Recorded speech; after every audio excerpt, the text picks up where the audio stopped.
By now, I'm sure that all of us that have grown up in gaming have heard the term fallen off, referring to a lot of game franchises that have been going for years.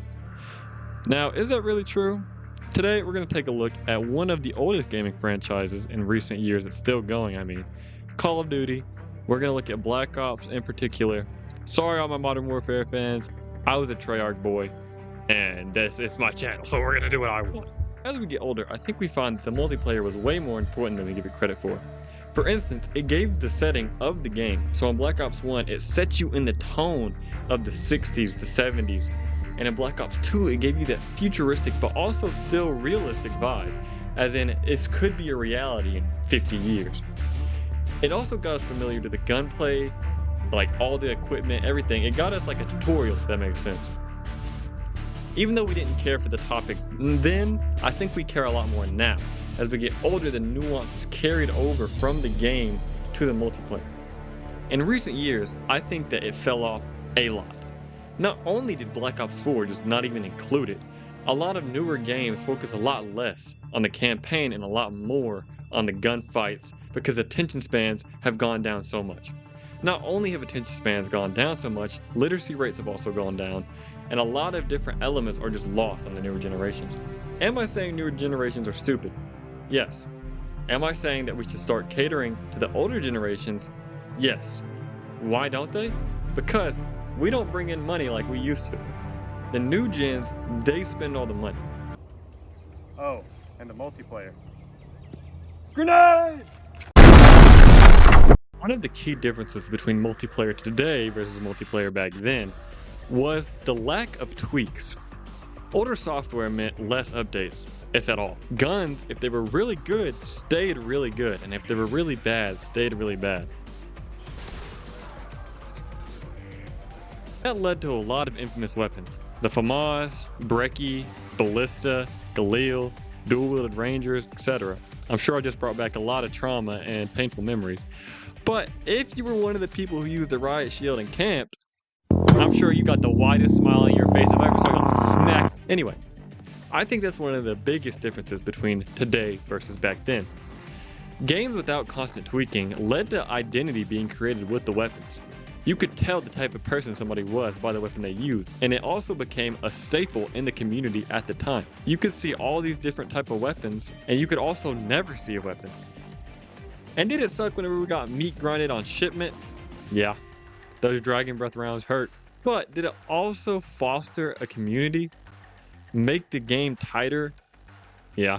Rage quitting was common, but it also did feel good to stick that camper with the Simtex before you died. Undoubtedly, I think that good balancing is important to create a much more enjoyable experience. However, not over tweaking or over balancing also allows for a community to be created.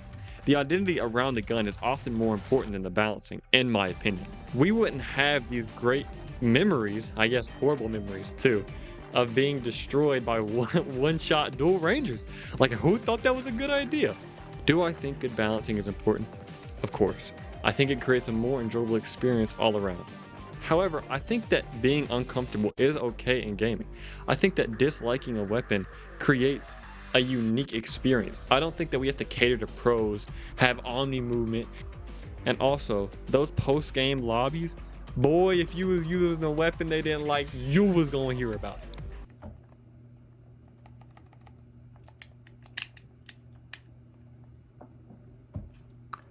Hey, GG's, guys. You're fucking When ass. you You need bitching cheese. and whining after You a need fucking cheese. shit Nigga, on turn you. off those cheese and watch how dog shit you are. Turn off those fucking my cheeks. bad, Watch bro. how ass cheeks you become, bro. You're Yeah, fucking my shit. bad.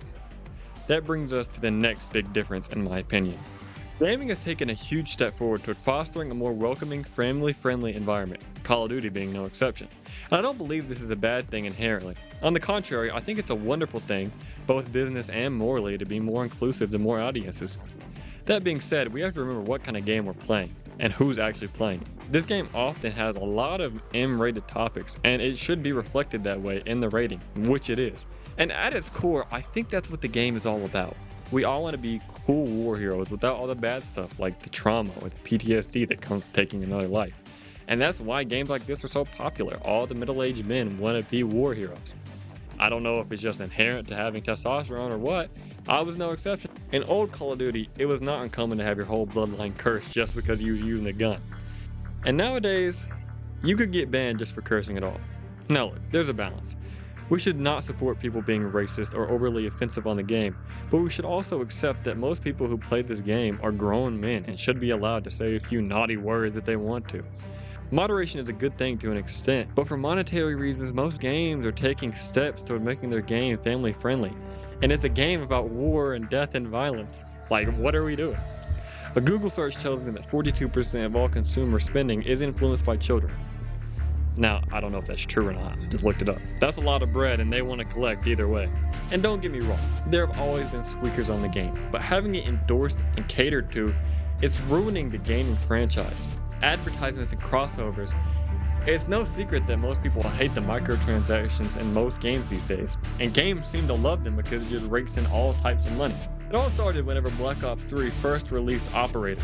Now, Operators took the face of the nameless characters you used to play and gave them a backstory. It gave them unique weapons and abilities, and for a while, it was okay. However, that started the death spiral towards what we have today. Now, up until this point, the most that we really had towards crossovers was Snoop Dogg was an announcer on Call of Duty Ghosts. Give me a sequel. Activision? Infinity Ward, somebody, get on that. However, it continued from that point and went from just average operators into becoming microtransaction slop. Celebrities, anime, cartoons, even... Is that Alucard? Well, that settles it. I'm going traveling. Yes, you can go anywhere you wish. Except for Warzone. Zerintegra was quite insistent that you never visit Warzone. I'm taking the police girl and the Frenchman. I don't know why, but battle passes became the norm in every single game to come. Ever since Fortnite came out, everybody was like, we gotta get on that now. So now, guns, attachments, camos, it's all replaced with the wallet. It isn't satisfying anymore because you aren't doing anything. Back in the day, seeing somebody with Damascus, gold, etc., it meant something. It inspired you to go get it yourself because it was cool, man. That was cool. Nowadays, a 9-year-old can slide cancel and fry you with a literal dragon on their SMG dressed as Doja Cat before you can even process that you're back to the kill cam.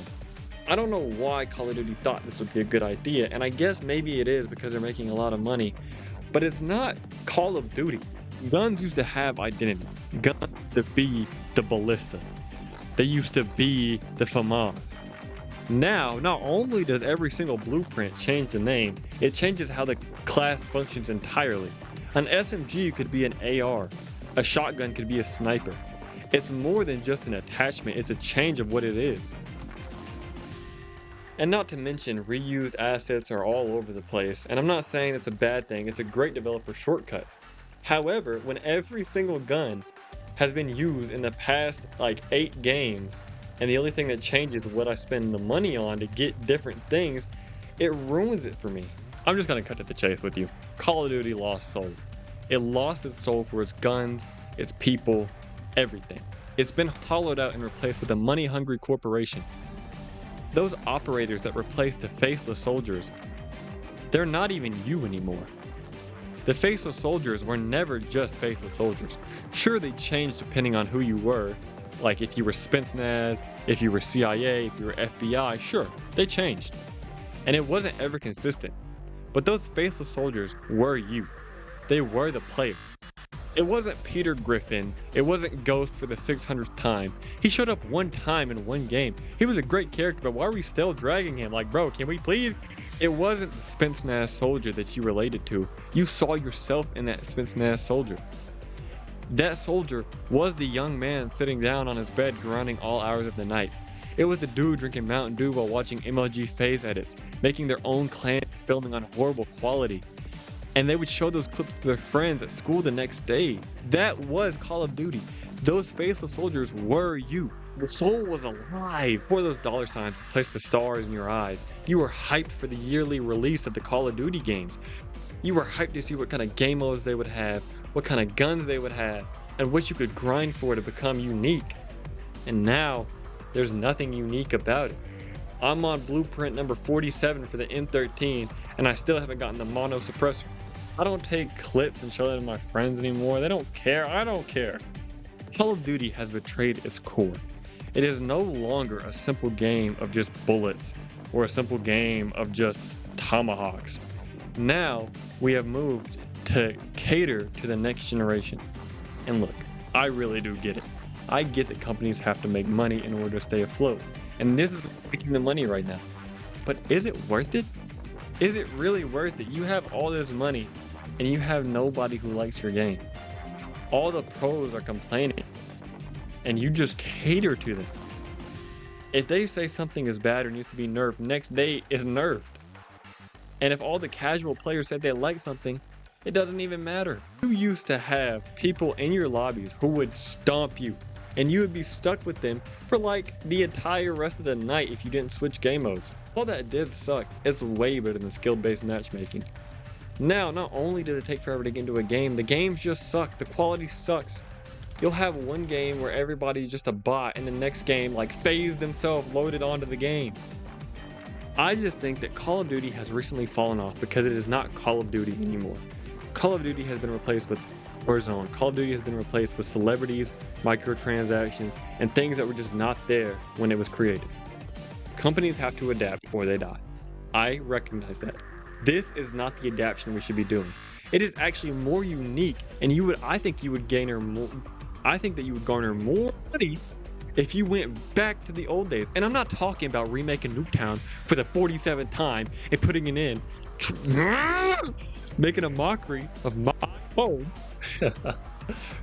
I'm talking about going back to what you were. You can keep the new graphics, get rid of Omni movement, get rid of microtransactions, get rid of blueprints, make normal guns with normal movement, and put us in normal matches. I don't need to have perfectly balanced guns or perfectly balanced teammates or enemies to have a good time.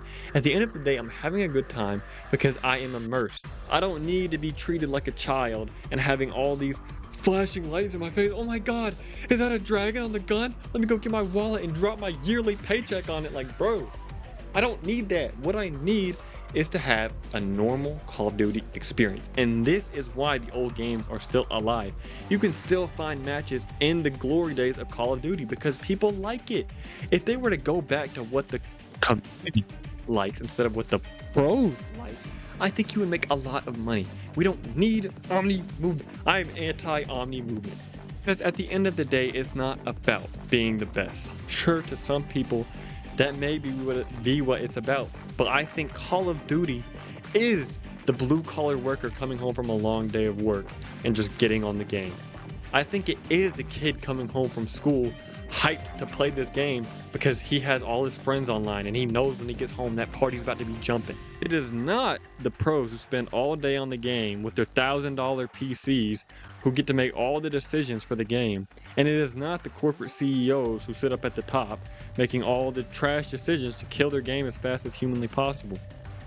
Shenanigans are what made the game a game. Just messing around with your friends, throwing random tomahawks, trying to hit 360 no scopes, quick scoping, phase edits, all these different things that had soul. Whenever I dolphin dived off the top of the tower on firing range, I wasn't doing it because I thought I was going to get a kill. I was doing it because it was funny. I was doing it because it was cool. I was doing it because it made the party laugh. Because whenever I load the game, I'm not going, oh my god, look at the new blueprint in the shop for the gun that costs $1,000. No, I'm opening created class, I'm putting the ballista, the Cap 45, the tomahawk, and the deodorant stick, and I'm playing the game. I don't need all these fancy new things to catch my eye. If I like the game, I like the game and I'm gonna play it, okay? Sorry, I'm getting really passionate, but I can't stand to see the game that I grew up with die in front of my eyes because a bunch of corporate billionaires are just ruining it.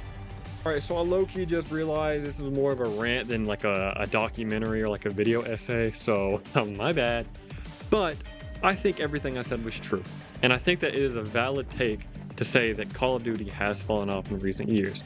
There are a bunch of different reasons, but this is just the reality that we live in. If you want an actual documentary video essay style, I'm happy to give it to you.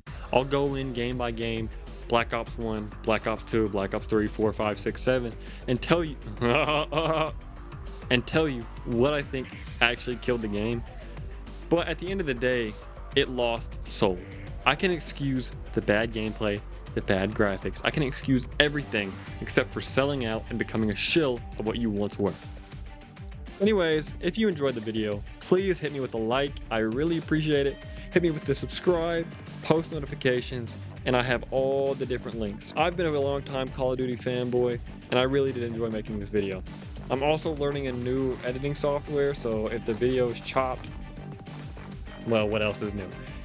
Anyways, thank you for coming to my seminar, rant, vent thing. And if you watch all the way through, you're a real one. Be a hero today. And we all remember how satisfying it was to hit our first 360 no-scope. Without a throne, a heart without a home, just cause that I've been